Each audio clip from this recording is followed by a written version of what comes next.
우리 오늘 하나님 말씀은 여호와께서 행하시는 구원을 보라입니다. 우리 옆에 있는 분 성도들과 우리 올 한해 마지막 예배를 드리는데 이렇게 한번 인사하면 좋겠습니다. 정말 당신 때문에 행복한 한 해였어요. 이렇게 한번 축복해 볼까요? 시작. 당신 때문에 축복한 한 해였습니다. 이렇게 또 한번 격려해 줍시다. 정말 당신 수고 많으셨어요. 이렇게 한번 격려해 줍시다. 한번 시작. 정말 당신 수고 많으셨어요. 한 가지 더 축복해요. 우리 새해에는 하나님의 은혜가 충만하시길 축복합니다. 이렇게 한번 인사하겠습니다. 시작. 새해에는 하나님의 은혜가 충만하시기를 축복합니다. 아멘. 우리 시간 찬양 하나 부르고 같이 한번 이렇게 서로를 향해서 우리 한번 이렇게 기도하면 좋겠습니다. 특별히 오늘은 우리 기도할 때 우리 옆에 있는 분 또 가족들 위해서 한번 기도하면 좋겠는데요. 우리 찬양 한번 같이 한번 부르고 우리 한번 기도하면 좋겠습니다. 하나님은 너를 지키시는 자. 우리 한번 이 찬양 한번 부르고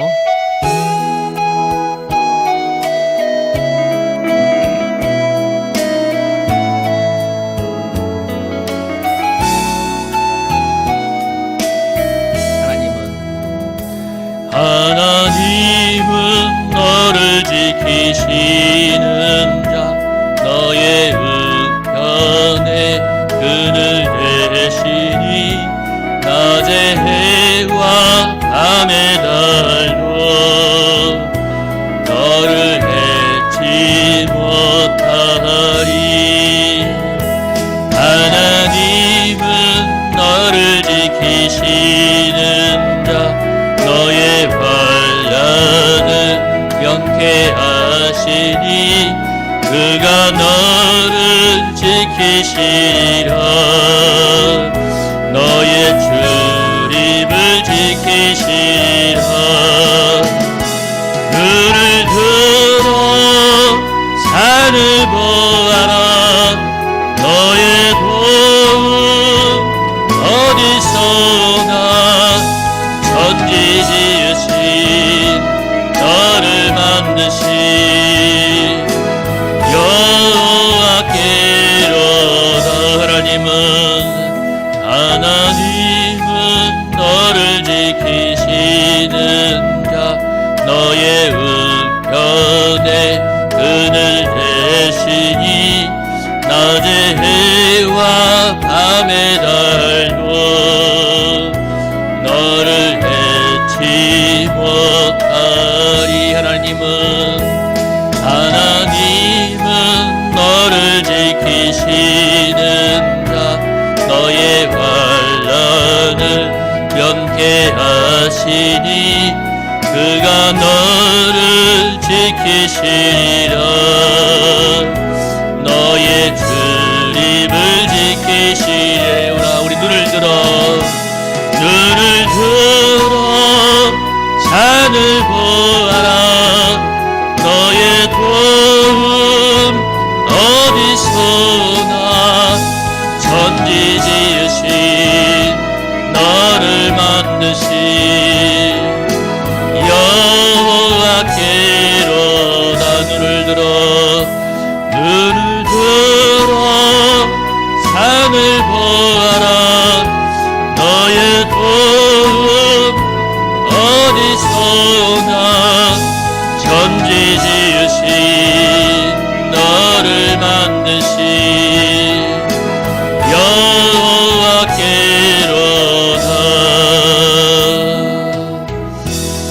우리 한번 함께 이렇게 기도하기 원합니다. 특별히 정말 우리의 가정, 또 우리 사랑하는 배우자, 또 우리의 교회, 오늘 찬양의 가사처럼 하나님 정말 올 한해도 지켜주셨는데 정말 내년에도 하나님의 은혜의 손으로 이 모든 환난에서 지켜주시고 평탄한 인생길 걷게 해달라고 특별히 우리 가족들과 또 우리 옆에 있는 교우들 위해서 우리 한번 주여 일창하고 한번 간절하게 기도하겠습니다.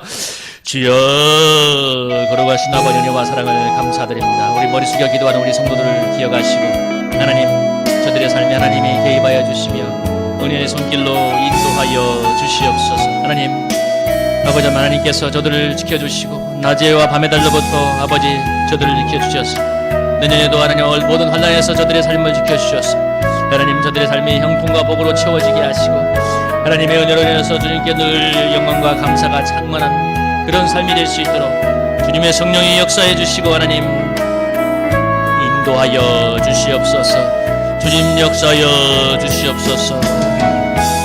아버지 인도하여 주시옵시고 주님 역사하여 주시옵소서. 아버지 우리의 환난을 면케 하시고 그 하나님을 날마다 눈으로 바라볼 때 하나님의 신은혜로 충만한 인내가 될 수 있도록 아버지 인도하여 주시고 아버지 역사하여 주시옵소서. 아버지 인도하여 주시옵소서. 하나님 우리의 믿음의 눈을 내년에도 주님께로 고정시키기를 원합니다.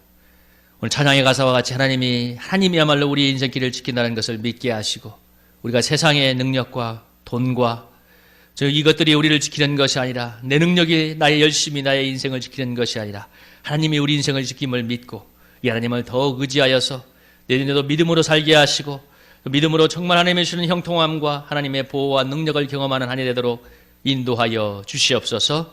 특별히 머리 숙여 기도하는 우리 성도들 저들의 삶을 굽어주셔서 싸우니 내년에도 더욱 하나님의 놀라운 은혜로 붙잡아 주시옵소서. 예배 가운데 그 주님 만나고 뜨겁게 은혜 받을 때 또 예배 드릴 때 주님 하나님께 영광되는 귀한 시간 되기를 원하옵고 감사드리며 예수님의 이름으로 기도합니다. 아멘. 잠재의식 광고라는 그런 광고가 있는데요.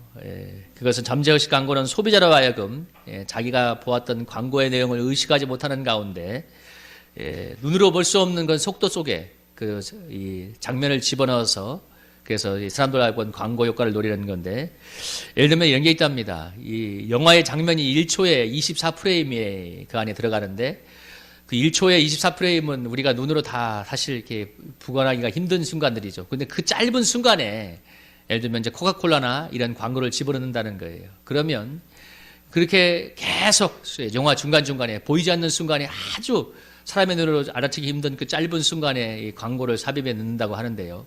그런데 그렇게 하면 이것을 이제 1958년 미국의 제임스 비컬이라는 사람이 극장에서 실험을 했는데 영화 필름의 한 컷마다 코카콜라를 마시라는 것과 팝콘을 먹으라는 자막을 보이지 않는 가운데 한 컷마다 아주 정말 알 수 없을 만큼 코카콜라 마셔라, 팝콘을 먹으라는 것을 자막에 이렇게 필름에 삽입을 했답니다. 근데 상영을 한 결과가 관람객들이 그걸 보고 난 다음에는 콜라 이 팝콘을 평소보다도 훨씬 더 많이 몇 배씩이나 많이 구입을 했다는 결론이 나왔어요. 그래서 이런 원리를 이용해서 잠재의식 광고를 하고 있다고 하는데 물론 우리나라는 법적으로 이게 금지가 되어 있답니다. 그래서 하지 않는데 실제는 많은 데서 하고 있다는 얘기가 들려오는데 광고자들은 하지 않는다고 하는데 하여간 이 유명한 실험이 있어요. 잠재의식 광고인데 그래서 우리가 이 실험이 보여주는 한 가지 큰 예는 뭐냐면 사람이 보일 듯 말 듯 한 그 짧은 순간에도 그것을 본 그것이 그들의 삶에 영향을 미친다는 것이죠. 그 무엇인가 영향을 미친다는 건데 18세기에 조선시대에 관료했던 박조원이라는 사람이 있는데 그것은 열하일기라는 그 중국의 사신으로 갔던 그 여행기가 있습니다. 그 장면 중에 황하강을 건너는 장면이 있는데 그가 어떤 특징적인 것을 썼냐면 물론 요즘은 황하가 강수량이 줄어서 많이 메마른 강이지만 옛날에는 황하가 장마가 지면 엄청나게 큰 강이었어요. 몇천만 터가 되는. 근데 그 넓은 강을 이 파란 물이 아니라 하얀 누런 황토물이 그야말로 지천을 덮으면서 내려가는데 거기를 이 낮에 이제 사람들이 뗏목을 타거나 배를 타고 건널 때 뱃사공을 제한 모든 사람들은 다 하늘을 쳐다보고 건넌답니다. 하늘을 쳐다보고. 그래서 나중에 이제 박지원이 내려서 물어봤대요. 왜 다 하늘을 쳐다보며 갑니까? 그러니까 뭐라고 얘기했냐면 황토물이 이렇게 막 흘러가는 것을 보고 있으면 자기도 모르게 물에 빠진대요. 사람들이 가끔씩 다른 그런 건 아니지만 사람이 빨려 들어가는 거죠. 거기에 압도되어서. 그렇기 때문에 뱃사공을 제한 나머지는 전부 다 하늘을 쳐다보면서 황토물이 아니라 하늘을 쳐다보면서 간다고 하던데 이것은 보는 것들이 얼마나 사람에게 큰 영향을 미치는가를 얘기하는 것이죠. 우리가 잘 알고 있는 맹모 삼천지교란 그 우리 격언이 있잖아요. 맹자의 어머니가 3번 이사를 다녔지 않습니까? 처음 이사 갔던 데가 묘지로 이사를 갔더니 맹자가 하고 온 날 하는 놀이가 뭐냐면 상여 메고 곡하는 놀이를 하더래요. 어이어이 하면서. 그러니까 두 번째로 간 것이 시장으로 가니까 이 맹자가 하고 온 날 하는 놀이가 장사는 놀이였죠. 그래서 안 되겠다 싶어서 마지막으로 갔던 게 서당이었다고 하죠. 서당에 가니까 이제 맹자가 글을 읽는 놀이를 했다는 걸 보면서 거기에 정착해서 자식을 키웠다고 했지 않습니까? 우리가 이 모든 방금 들었던 이 몇 가지 예화들은 사람이 보는 것이 얼마나 좌우되고 또 보는 대로 행동하는가를 말해주는 얘기입니다. 그래서 우리의 이 믿음도 여기에 대입을 한다면 우리가 무엇을 바라보고 무엇을 또 생각하는가에 우리의 믿음이 달려있다고도 볼 수 있습니다. 그래서 결국 사람은 보는 대로 살아가게 되어 있는데요. 만약 우리가 세상만 바라보고 산다면 세파에 휩쓸려 달리고 염려와 근심에 짓눌리는 삶을 살게 될 것입니다. 눈만 뜨면 보게 되는 현실은 참 우리로 하여금 두려움을 심지 않습니까? 잠시만 뒤처지면 영원히 뒤처질 것 같은 현실. 정말 그래서 우리로 염려와 근심 속에 살게 만드는데요. 그러나 이런 현실을 바라보는 눈을 떠서 하나님을 바라보게 된다면 여러분 두려움과 염려의 홍해를 넘어서서 또 우리가 삶 속에서 역사하신 하나님의 놀라운 구원을 체험하게 될 줄로 믿습니다. 우리 사랑하는 성도님들이 믿음의 눈을 뜨기를 원하는데요. 우리가 한 해가 저물어 가는데 여러분 한 해를 한번 돌아보십시오. 여러분 한 해 돌아보니까 나의 믿음 생활이 어땠습니까? 어려운 현실만 보고 살았지 않는지 한번 돌아보았으면 좋겠습니다. 여러분 우리 2007년과 오늘 마지막 날인데요. 우리 2017년과 함께 우리의 과거가 이제 흘러가게 되는데 그리고 여러분 내일부터 희망찬 새해가 떠오르게 되는데요. 여러분 이제 2017년과 함께 혹시 내가 현실만 바라보는 그런 연약한 믿음이었다면 여러분 그런 믿음을 떠나보내고 내년에는 주님만 바라보고 힘찬 신앙생활을 할 수 있기를 주의 이름으로 축복합니다. 내년에는 그런 한 해가 되기를 원하는데 여러분 이렇게 한번 격려해 봅시다. 오늘 마지막 예배를 드리면서 여러분 이렇게 한번 여러분이 옆에 있는 분과 한번 격려해 볼까요? 사랑하는 당신 한번 이렇게 한번 해봅시다. 시작. 사랑하는 당신 내년에는 자 우리 사랑하는 당신 내년에는 좀 더 크게 해보세요. 내년에는 훌훌 털고 주님만 굳게 바라봅시다. 목소리가 이렇게 작아서 되게 사다. 내년에는 한 번 더 해보세요. 시작. 내년에는 훌훌 털고 주님만 바라봅시다. 그래 다음에는 더 크게 한번 훈련해야겠네요. 여러분 그리고 또 하나 한번 이렇게 우리 힘차게 한번 화이팅 했으면 좋겠습니다. 그래서 홍해가 갈라지는 기적을 체험합시다. 한번 해보겠습니다. 시작. 그래서 홍해가 갈라지는 기적을 체험합시다. 아멘. 오늘 이스라엘 백성은 절체절명의 위기에서 울부짖고 있죠. 오늘 말씀의 내용이 뭔가요? 뭐라고 했나요? 애굽에 매장지가 없어서 우리를 이끌어 죽게 하느냐고 원망을 하고 있지 않습니까? 오늘 내용이 그거잖아요. 12절에 보면 우리가 우리 그냥 내두라고 하지 않느냐? 왜 광야까지 끌고 와서 우리를 죽이느냐? 홍해의 위기 앞에서 그렇게 울고 있는데 오늘 이스라엘 백성들이 하는 그 원망이 이해가 되죠. 앞에는 시퍼런 바다고 뒤에는 애굽의 군대가 쳐들어오고 있으니 여러분 얼마나 두려움이 많았겠습니까? 그대로 가면 꼼짝없이 죽었을 것인데요. 우리가 살아가는 현실 속에서 이스라엘 백성이 맞들였던 그 홍해의 위기가 질비하게 있는데요. 어떤 사람은 경제의 홍해가 또 많은 사람들이 경제의 홍해가 그 앞을 가로막고 있죠. 그래서 다들 살기 힘들다고 야우성치지 않습니까? 직장의 홍해도 있고 직장 가면 너무 많은 업무와 또 스트레스들이 나를 홍해처럼 날마다 나를 압박할 때가 있습니다. 인간관계의 갈등도 있고 부부 문제도 있고 학생들은 또 치열하게 공부를 해서 또 좋은 성적을 얻어야 되는 홍해가 있죠. 또 좋은 대학에 들어가야 되는 그런 홍해가 있고 또 졸업을 하면 취업을 해야 되는 그런 홍해가 있는데요. 그래서 요즘 대학가에 가면 1학년 때부터 도서관에 가서 열심히 산다고 하지 않습니까? 그만큼 이 삶에 다가오는 홍해들이 두렵게 하고 힘들게 하는 거죠. 만약에 이런 것만 바라보면 너무 힘들고 괴롭지 않습니까? 그래서 정말 때로는 이스라엘 백성처럼 우리가 오늘 정말 우리가 광야에서 죽을 곳이 없어서 우리를 인도해냈는가 하나님을 원망하고 울부짖을 때가 있는데요. 근데 우리가 힘들 때 이렇게 울부짖는 것은 결코 원망까지는 아니더라도 이렇게 울부짖는 것이 나쁜 것은 아닙니다. 근데 누구에게 쏟아놓는가가 중요한 것인데 사람에게 원망과 넋두리만 쏟아놓으면 때로는 그것이 서로에게 향한 원망과 불평이 될 수 있지만 여러분 하나님께 울부짖어 쏟아놓게 된다면 하나님의 놀라운 위로와 회복이 우리 마음에 채우게 될 줄로 믿습니다. 여러분 사람에게 쏟아놓기 시작하면 그 원망하고 불평 그 짜증 섞인 소리를 누가 좋아하겠어요. 그러나 우리의 힘든 내면을 우리 주님께 올려드리면 하나님께 주신 위로와 회복이 있고 그리고 우리가 믿음의 눈을 다시 떠서 주님을 바라보게 될 것입니다. 그리고 그렇게 해야 우리 마음속에 무거운 짐이 물러가고 믿음이 다시 새롭게 회복돼서 여호와께서 행하시는 구원을 볼 수가 있는데요. 우리가 오늘 모세가 뭐라고 합니까? 너는 두려워하지 말고 가만히 있어서 여호와께서 행하시는 구원을 보라고 하지 않습니까? 뭐라고 해요? 네가 무엇을 하는 것이 아니라 내가 행하는 구원을 봐라. 신앙생활이 사실 요체가 이거예요. 우리가 무엇을 하는 것이 아니라 하나님께서 하시는 구원을 믿고 굳게 믿음을 지키는 건데 이것이 결코 쉬운 것이 아니죠. 두려워하지 말고 굳게 서서 행하시는 구원을 보라고 얘기하는데 어떻게 그렇게 할 것인가가 오늘 관건이죠. 우리가 얼마나 많은 듣는 말입니까? 우리가 어렵게 되는 것은 사실 현실의 홍해만 바라보다가 마음속에 두려움의 홍해가 파도가 치는 것인데요. 현실만 바라보면 두려움과 염려의 파도가 저와 여러분의 마음을 치지 않습니까? 그런데 문제는 뭐냐면 우리가 두려움과 염려가 우리 마음을 채우고 근심과 여기 부정적인 생각이 우리 마음을 채우면 그것이 우리의 마음의 홍해처럼 우리의 마음을 은혜의 문을 가로막는다는 거예요. 하나님을 향한 믿음의 문을 가로막고 문제가 바로 여기에서 생기기 시작합니다. 만약 그렇게 마음이 먹기 시작하면 사람이 소극적이게 되고 또 하나 도전적이고 시도하는 것을 거부하고 부정적인 생각 속에 사로잡혀서 아무것도 하기 전에 싸우기도 전에 포기해버리는 그런 삶을 정말 요약한 삶을 살게 되는데요. 이스라엘 백성의 모습이 그러했는데 이스라엘 민수기가 유명한 민수기에 보면 이스라엘 백성이 그러했죠. 갈렙이 그 땅을 차지할 수 있다고 얘기하지만 이스라엘 백성은 뭐라고 합니까?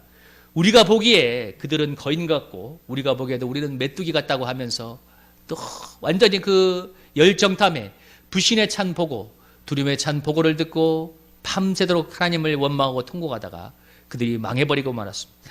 하나님께서는 분명히 그 땅을 주시겠다고 말씀하셨지만 그들에게는 압도적인 현실이 그 모든 약속을 잊어버리게 만들었습니다. 그 압도적인 현실이. 문제는 정복하기 힘든 가나안의 힘든 현실, 그 거대한 안악산에 있는 현실이 아니라 하나님이 홍해를 가는 분이기 때문에 얼마든지 그들을 그 땅으로 인도해 드릴 수 있는 분이지만 중요한 건 그들이 가나안의 현실만 바라보다가 두려움에 사로잡혀서 하나님의 약속을 잊어버렸다는 것입니다. 이거 여러분 아주 중요한 거예요.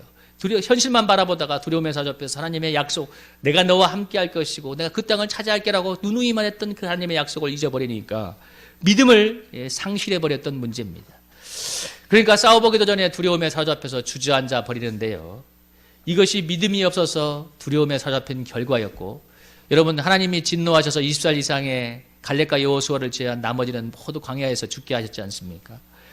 그래서 우리가 홍해의 현실 속에서 가장 먼저 극복해야 될 것은 뭐냐면 마음속에 두려움과 염려와 근심을 먼저 극복을 해내야 됩니다. 염려와 절망의 홍해 여러 가지 우리 마음속에는 어려움들을 극복해내야 되는데요. 그리고 두려움의 이런 홍해들 염려의 홍해는 여러분 하나님을 믿는 믿음으로만 건널 수가 있습니다. 불신과 염려와 두려움에 대한 모든 대답은 하나님을 믿는 믿음에 있는데 키에로 케고로가 뭐라고 얘기하냐면 절망에 대한 해독제는 희망이 아니라 믿음이라고 했습니다. 여러분 뭐라고요? 절망에 대한 해독제는 희망이 아니라 믿음이라고 했습니다. 여러분 이 하나님을 향한 믿음을 회복하시기를 축복하는데요. 보이지 않는 하나님을 어떻게 믿을 것인가? 보이지 않는 하나님을 어떻게 믿을 것인가? 오늘 이 한 가지를 마음에 붙들고 가고 갔으면 좋겠습니다. 여러분 보이지 않는 하나님을 어떻게 믿을까요? 우리 로마서 10장 17절을 한번 같이 한번 읽어볼까요? 우리 한번 로마서 10장 17절을 한번 같이 한번 읽어보겠습니다. 시작. 그러므로 믿음은 들음에서 나며 들음은 그리스도의 말씀으로 말미암느니라. 이스라엘이 믿음을 잃은 것은 가나안 땅을 차지하겠다는 하나님의 약속의 말씀을 잊어버린 것인데요. 하나님의 약속의 말씀을 듣지 못한 것이죠.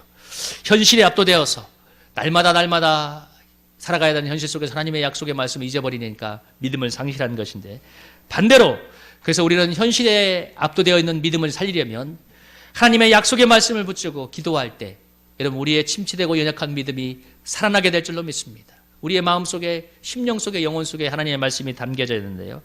하나님이 분명히 우리의 인생길을 지키시고 구원해내시고 살려내시지만 그 전에 우리의 가장 먼저 해야 될 것이 식어진 믿음, 연약해진 믿음을 여러분 우리가 살려내야 되는 것입니다. 우리가 약속의 말씀을 붙들고 몸부림치게 될 때 하나님께서 우리의 모든 믿음을 여러분 살려주실 줄로 믿습니다. 이게 참 중요한 것입니다. 그렇게 믿음이 회복되면 하나님의 구원을 현실 속에서 체험하게 되는 것입니다. 여러분 하나님은 반드시 믿음 위에 역사를 하시는 분이에요. 그래서 우리가 하나님이 우리를 도와주시고 역사하시지만 그 전에 해야 될 가장 중요한 작업이 뭐냐면 우리의 낭망한 믿음, 불신에 사로잡힌 믿음, 연약해진 믿음을 하나님의 말씀으로 채우고 기도해서 우리의 믿음을 하나님께 살아있는 믿음을 올려드려야 되는 것입니다. 거기에 하나님께서 여러분 홍해를 가르는 기적을 행하시는데요. 한 해가 저물어가면서 여러분 바쁘고 고달픈 삶을 살아왔는데 내년에 똑같은 현실이 반복될 수 있겠지만 저와 여러분의 주님을 향한 믿음은 여러분 바뀔 수 있기를 주의 이름으로 축복합니다. 약속의 말씀을 굳게 붙들고 기도할 때 여러분 압도된 믿음, 연약해진 믿음이 회복되고 우리의 믿음이 회복될 때 여러분 하나님께서 우리의 삶에 은혜의 문을 여시고 여러분 믿음의 역사, 구원의 역사를 충만하게 부어주게 될 줄로 믿습니다. 우리 강남교회 청년부 새벽기도 이야기가 있는데요. 강남교회가 이쪽에 노량진의 학원가에 있는데 거기에 우리 지금은 삼일교회 가셨던 송태근 목사님이 부임하고 나서 청년들을 부흥하기 위해서 어떻게 했냐면 청년부 사역자를 데려왔는데 청년부 사역자가 몇 달 고민하고 나서 뭐를 얘기했냐면 청년부 새벽기도를 해야 되겠다 했는데 주위에 있는 사람들이 무슨 얘기하냐고 저기 학원가에서 고시 공부하는 학생들이잖아요. 다 시험 공부하는 학생들이 밤늦도록 공부하고 잠을 못 자는데 어떻게 새벽기도를 하냐, 누가 몇 명 나오겠냐 했는데 뭐라고 얘기했냐면 그 사람이 하는 말이 아주 유명한 말을 했어요. 사람이 절실하면 기도합니다 해서 새벽기도를 시작했는데 아울러서 그러니까 이제 새벽기도에 사람들이 붙기 시작하고 또 그때 유명한 새벽밥을 해주는 일을 시작했는데 새벽밥을 누가 해줬냐면 연세가 70, 80 넘은 정말 오늘 내일 하는 분들이 다 몇 분이 나와서 권사님들 몇 분이 나와서 새벽밥을 해주었는데요. 그러면서 이제 이 청년들이 와서 새벽에 기도하고 밥을 먹고 가면서 영육간의 은혜를 받는 거예요. 그리고 또 시험에도 붙고 아름다운 믿음의 소식을 체험하고. 근데 그 나온 사람들이 잠이 모자란 사람들이에요. 2시간, 3시간 공부하고 나오는데 중요한 건 절실한 기도의 제목에 나와 있으니까 나와서 기도하는 거예요. 그러면서 거기에 해주는 밥을 먹으면서 청년부가 엄청나게 부흥을 했는데 그래서 유명한 강남교회 이 청년부 새벽기도의 부흥의 이야기가 있는데 무슨 얘기냐? 하나님 나라는 얼마나 절실하게 마음을 가지고 기도하느냐가 있다는 것입니다. 여러분 피곤? 아니요. 기도에 분명한 동기부여가 있으면 좀 덜 자더라도 덜 피곤해도 기도할 수 있습니다.